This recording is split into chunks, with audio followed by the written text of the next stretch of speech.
പൈങ്കിളി അല്ലേ? എങ്ങനെയുണ്ട് പടം?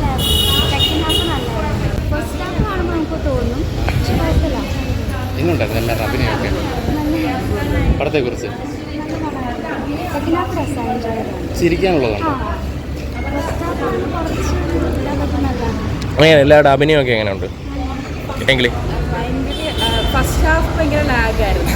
സെക്കൻഡ് ഹാഫിൽ കുറേയൊക്കെ നമുക്ക് കോമഡിയൊക്കെ വർക്കാവുന്നുണ്ട്. പക്ഷെ എല്ലാം അത്ര രസമായില്ല. പിന്നെ ലാസ്റ്റ് ക്ലൈമാക്സിൽ സജിൻ ഗോപിൻ്റെ ഒരു കുറച്ച് പീക്ക് പെർഫോമൻസ് ഉണ്ട്. അത് ഭയങ്കര നൈസായിട്ട് തോന്നി. ആൾ വട്ടായിട്ടൊക്കെ അഭിനയിക്കുന്നത്. അല്ലാണ്ട് അങ്ങനെ അത്ര പടം വർക്കായില്ല. പിന്നെ അനശ്വരരാജിൻ്റെയൊക്കെ അഭിനയം ബാക്കി സിനിമകൾ വെച്ച് നോക്കുമ്പോൾ ഭയങ്കര മോശമായിട്ടൊക്കെ തോന്നും. അങ്ങനെയായിട്ട് അത് എനിക്ക് തോന്നുന്നു സജിൻ ഗോപിൻ്റെ പെർഫോമൻസ് വെച്ചിട്ട് അങ്ങനെ പറയുന്നത്. പക്ഷേ ഞങ്ങൾക്ക് അങ്ങനെ അത്ര വർക്കായില്ല. യൂത്ത് വൈസ് ഇപ്പം ഞങ്ങളെപ്പോലുള്ള ആൾക്കാരൊക്കെ പോവുകയാണെങ്കിൽ സെക്കൻഡ് ഹാഫിലൊക്കെ കുറച്ചുകൂടെ നന്നായിട്ട് നമുക്ക് ഇരുന്ന് കാണാനുള്ളതുണ്ട്. അല്ലാതെ ഇപ്പോൾ ഫാമിലി ആയിട്ടൊക്കെ വരുവാണെങ്കിൽ അത്ര അവിടെയൊക്കെ വേണമെങ്കിൽ ഫാമിലി ആയിട്ട് വരുമ്പോൾ നമ്മളെ കുറ്റം പറയാം. അതായത് എങ്ങനെ ഒരു പടം ഫാമിലി ആയിട്ട് കാണാൻ അവർ വരും എനിക്ക് തോന്നുന്നു. ഫാമിലി ഓഡിയൻസിന് പറ്റിയതല്ല. ഇഷ്ടം പേഴ്സണലി എനിക്ക് ഇഷ്ടമായില്ല.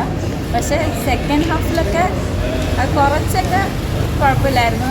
നല്ല കോമഡി. ഫസ്റ്റ് ഹാഫ് ഷോക്കായിരുന്നു. ഫസ്റ്റ് ഹാഫ് നല്ല ലാഗായിരുന്നു. വെച്ചാൽ ഭയങ്കര ലാഗായിരുന്നു. വെച്ചാൽ എന്ത് പൊട്ടക്കഥയായിരുന്നു തോന്നിപ്പോയി. അങ്ങനത്തെ ഒരു കഥ. ഒരു റേറ്റിംഗ് എത്ര കൊടുക്കും? ഒരു 5-ന്? റേറ്റിംഗ് 5-ൽ ഒരു 2 ഒക്കെ ഉള്ളൂ.